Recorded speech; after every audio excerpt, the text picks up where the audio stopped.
Bonjour. Alors, aujourd'hui, nous sommes en plein milieu du boycott de 3 jours, de tous les médias, de toutes les méthodes de paiement électronique, de tous les sites, internet et cetera et j'ai fait beaucoup de choses cette semaine en me rendant compte que j'étais extrêmement dépendante du système, et que, je pouvais pas m'en passer, en fait. Malheureusement, pour le moment, j'étais pas prête, en quelque sorte, pas prête. Il faut envoyer des mails, répondre aux gens qui appellent pour des consultations, on a besoin de on a besoin de son GPS parce qu'on est perdu, enfin bref, donc voilà, il faudrait, revenir à ces bonnes vieilles cartes routières. Heu, à ce propos, ça m'a fait rire, il y a quelques jours, j'ai eu une crevaison, hein, c'est toujours, très très désagréable ce genre de choses, mais bon, j'ai appelé mon assurance, Touring pour leur faire un peu de pub, la dame ne comprenait pas où j'étais parce qu'elle avait besoin de la latitude et de la longitude. Son ordinateur ne pouvait pas prendre en compte, l'adresse que je lui donnais parce que c'était une aire de repos sur une autoroute et que c'était, pas assez précis et je lui ai dit: «Mais c'est débile, quoi. Avec une bonne carte routière, vous m'auriez trouvé depuis longtemps». Enfin bon, ça a pris 10 minutes et elle finit par se tromper de sens, mais j'ai j'ai quand même été dépannée parce que le dépanneur, lui, bah, il m'a téléphoné, il m'a demandé où j'étais et il est venu. En 5 minutes, il a compris. Donc ça, c'était, pour la petite anecdote. Je voulais en fait revenir à cette, à la vidéo, à rebondir sur ce que je disais la dernière, fois.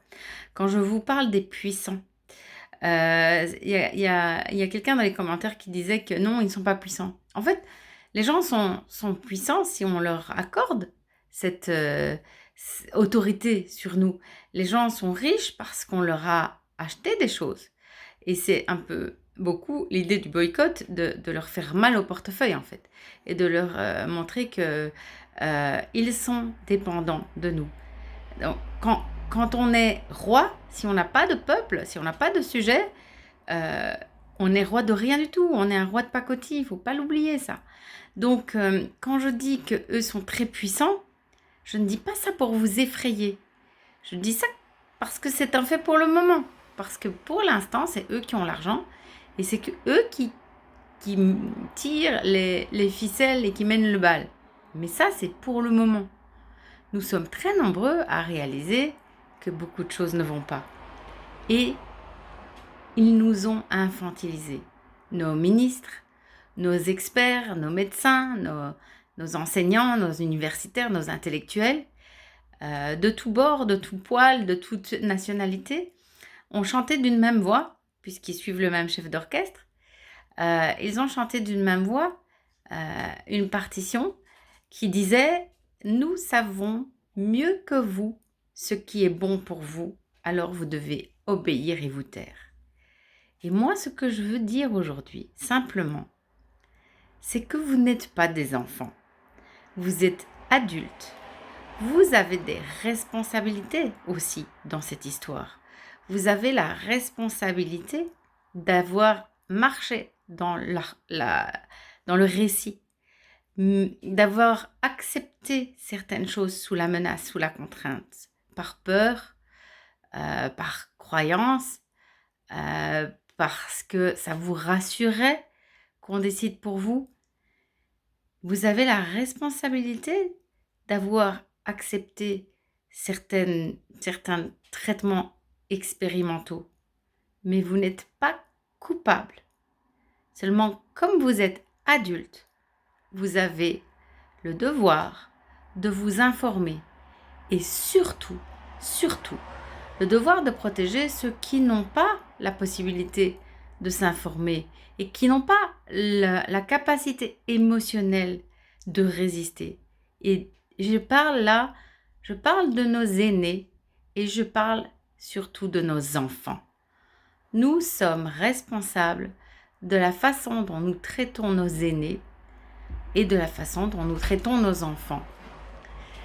Donc, il est vraiment important que vous repreniez le contrôle de vos vies et la souveraineté sur votre existence. Vous en êtes capable, vous êtes tout à fait outillé pour ça. Vous êtes, comme je vous l'ai dit, absolument formidable. Vous avez reçu, vous êtes né de l'amour de vos parents. Donc vous êtes né de la plus belle chose qui puisse exister et vous n'avez rien à prouver.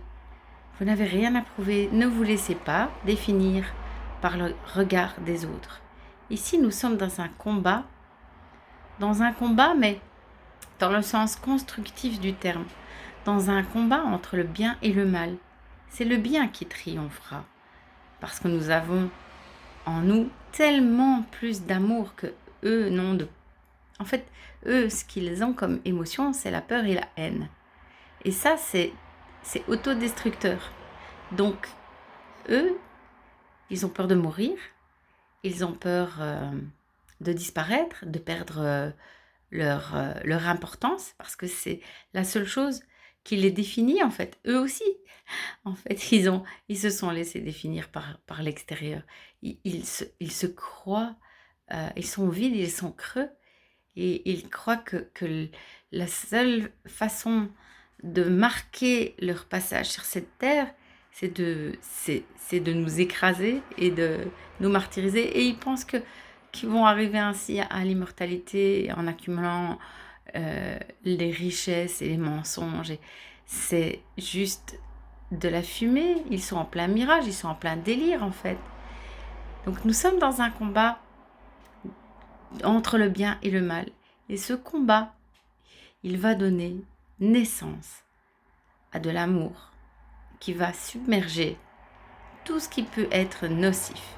Mais il est temps pour nous de nous reconnecter à notre être supérieur en fait. Nous-mêmes, à nos valeurs, à nos besoins, à l'amour de nous-mêmes. Il faut se respecter. Nous devons nous respecter nous-mêmes et ne pas accepter qu'on nous manque de respect. N'oubliez pas, l'humanité, c'est nous. Je vous dis à bientôt.